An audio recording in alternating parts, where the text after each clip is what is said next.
దేవుని పరిశుద్ధ నామమునకు మహిమ కలుగునుగాక. ప్రియులారా, ఈరోజు ఈ హోప్ ఫర్ టుడే సందేశంలోనికి మిమ్మలను ప్రేమపూర్వకంగా ఆహ్వానిస్తున్నాను. ఈ సందేశాలు మీకు ఆశీర్వాదకరంగా ఉంటున్నట్లయితే ఈ వీడియోలు మీకు తెలిసిన వారికి పంపించండి. వారికి వీడియోలు పంపించడం వలన మీరు వారికి ఆశీర్వాదకరంగా ఉంటారు. వారికి మీరు ఆశీర్వాదకరంగా ఉంటే ఆ ఆశీర్వాదం దేవుడు మీకు కూడా కలుగు చేస్తాడు. ఈ మాటను గమనించమనవి. ఈరోజు ఈ హోప్ ఫర్ టుడే సందేశం కొరకు జెఫన్యా గ్రంథము 3వ అధ్యాయము 17వ వచనాన్ని మేము ముందుంచుతున్నాను. జెఫన్యా గ్రంథము 3వ అధ్యాయము 17వ వచనం.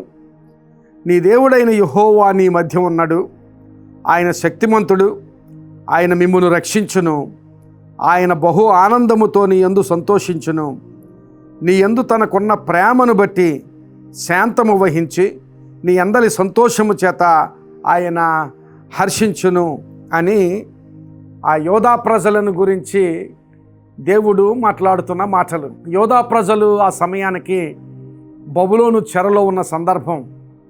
ఆ సందర్భంలో బబులోను చెరలో ఉన్న ఆ మానసిక స్థితిలో ఆ యోధా ప్రజలతో మాట్లాడుతున్నాడు దేవుడు.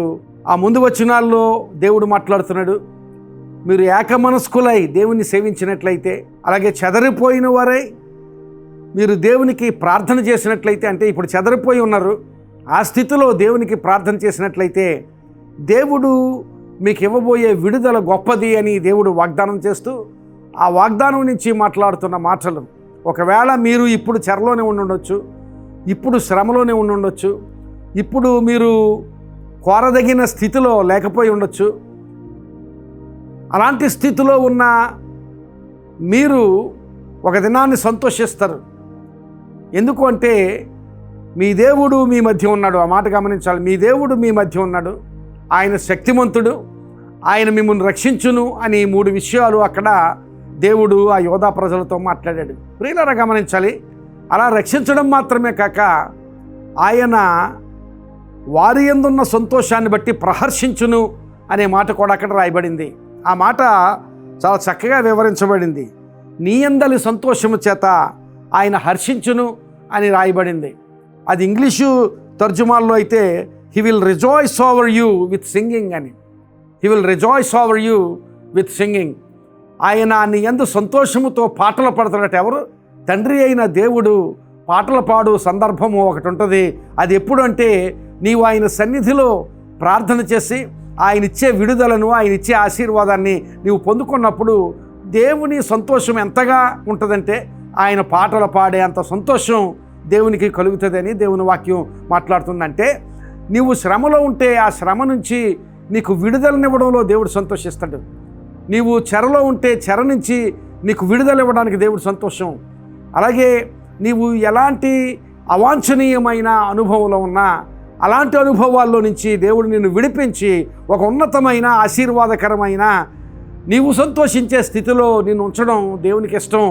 అలాంటి స్థితిలోనికి నిన్ను నడిపించినప్పుడు, అలాంటి స్థితిలోనికి నీవు నడిపించబడినప్పుడు దేవుని సంతోషం ఎంత సంతోషం అంటే he will rejoice over you with singing అని. ఆయన నీ యందు సంతోషమును బట్టి హర్షించును అని తెలుగులో రాయబడింది. కానీ ఆయన యందు సంతోషమును బట్టి ఆయన పాటలు పాడును అన్నంతగా సంతోషిస్తాడు. ప్రియులారా, గమనించాలి.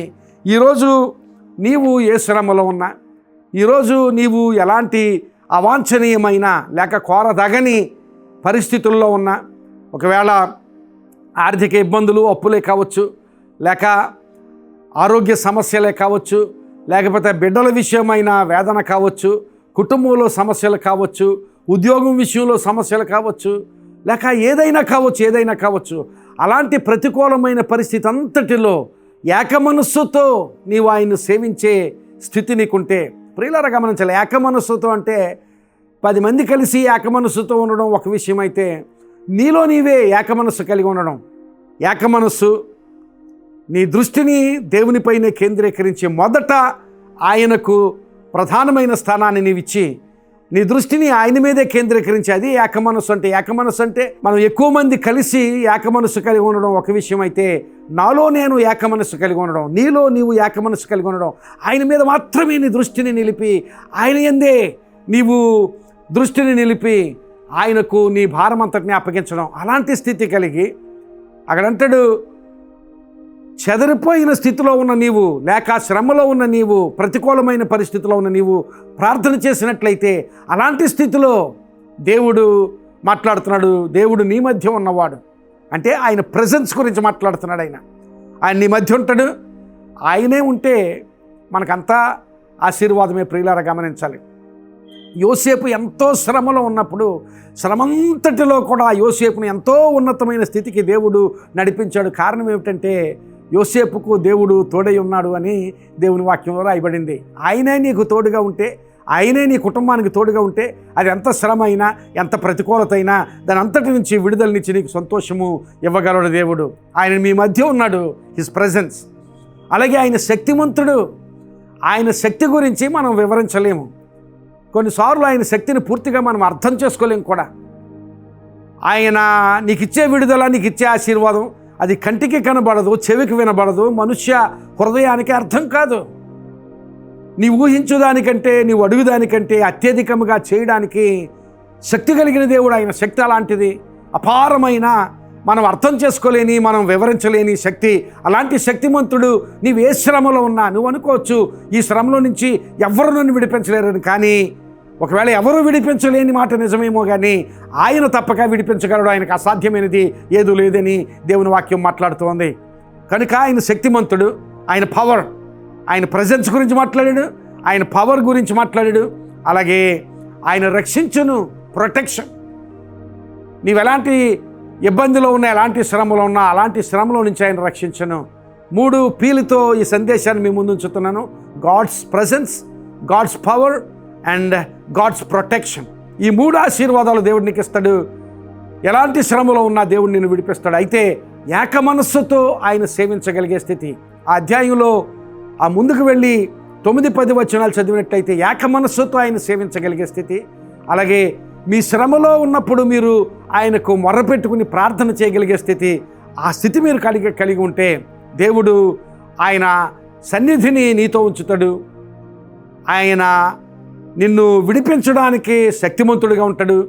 అంత మాత్రమే కాదు, ఆయన నిన్ను రక్షిస్తాడు. అలాంటి గొప్ప ఆశీర్వాదం నీకు ఇస్తాడు. ప్రియమైన విశ్వాసి, ఈ మాటలు వింటున్న నీవు ఏ శ్రమలో ఉన్నావో, ఏ ప్రతికూలతలో ఉన్నావో, ఎలాంటి ప్రతికూలత, ఎలాంటి శ్రమ అయినా దాని అంతటి నుంచి విడిపించడానికి ఇష్టపడే దేవుడు. ఆయన నిన్ను విడిపించి నీ అందరి సంతోషంతో ఆయన హర్షిస్తాడు, ఆయన పాటలు పాడతాడని దేవుని వాక్యం మాట్లాడుతుంది. ఆయన అంతగా సంతోషించగలిగే స్థితి నీవు విడుదల పొందుకున్నప్పుడే. నీవు శ్రమలో ఉన్నప్పుడు కాదు, నీవు ప్రతికూలతలో ఉన్నప్పుడు కాదు, నీవు విడుదల పొందుకున్నప్పుడు ఆయన అంతగా హర్షించి పాటలు పాడగలిగే స్థితి. ఆ స్థితిలోనికి నీవు నడిపించబడాలంటే ఏక మనస్సు, ఆయనపైనే నీ దృష్టిని నిలపగలిగే స్థితి. అలాగే నీ శ్రమలో ఆయనకు ప్రార్థన చేయగలిగే స్థితి. ఈరోజు ఏక మనస్సు దేవుని మీద ఉంచగలవా? అలాగే నీ ఏ శ్రమలో ఉన్నా ఆయనకు ఒక్క మాట ప్రార్థన చేయగలవా? అలాంటి స్థితి నీకుంటే ఆయన అంటున్నాడు, ఆయన సన్నిధి, హిస్ ప్రెజెన్స్, ఆయన శక్తి, హిస్ పవర్, అలాగే ఆయన రక్షణ, హిస్ ప్రొటెక్షన్. ఆ 3 ఆశీర్వాదాలు దేవుడికి ఇచ్చి నిన్ను ఉన్నతమైన స్థితికి నడిపించాలని ఆశపడుతున్నాడు. అలాంటి స్థితి నీవు పొందుదువుగాక. ఆమేన్. ప్రార్థన చేసుకుందామా? ప్రియుడమైన మా తండ్రి, నిజమే ప్రభువా, నీ సన్నిధి మాకు ఆశీర్వాదం. అలాగే నీ శక్తి అపారమైనది. ఆ శక్తి ద్వారా మేము ఎన్నో ఆశీర్వాదాలు పొందుకోగలం. అలాగే నీవు మమ్మల్ని రక్షించే స్థితి, ఆత్మలో రక్షించే స్థితి, అలాగే ప్రభువా భౌతికంగా కూడా మమ్మల్ని కాపాడి రక్షించే స్థితి. ఆ స్థితి అంతటిని బట్టి మీకు స్తోత్రాలు చెల్లిస్తున్నాం. ఆ ఆశీర్వాదం ఈ మాటలు విన్న వారందరూ పొందుకోగలిగేటట్లుగా నీ కృప దయచేయమని, వారి కుటుంబాల్లోనూ, వారి వ్యక్తిగత జీవితాల్లోనూ ఏ అవసరతలున్నా, ఏ సమస్యలున్నా మీ సహాయం వారికి దయచేయమని ప్రార్థన చేస్తూ, నీ ఆశీర్వాదం వారిపై మెండుగా ఉంచుమని ప్రార్థన చేస్తూ, యేసు నామమున అతి మిక్కిలి వినయముగా బ్రతిమలాడి వేడుకుంటూ ఉన్నాం తండ్రి. ఆమేన్. God bless you friends. May these words a blessing to your life.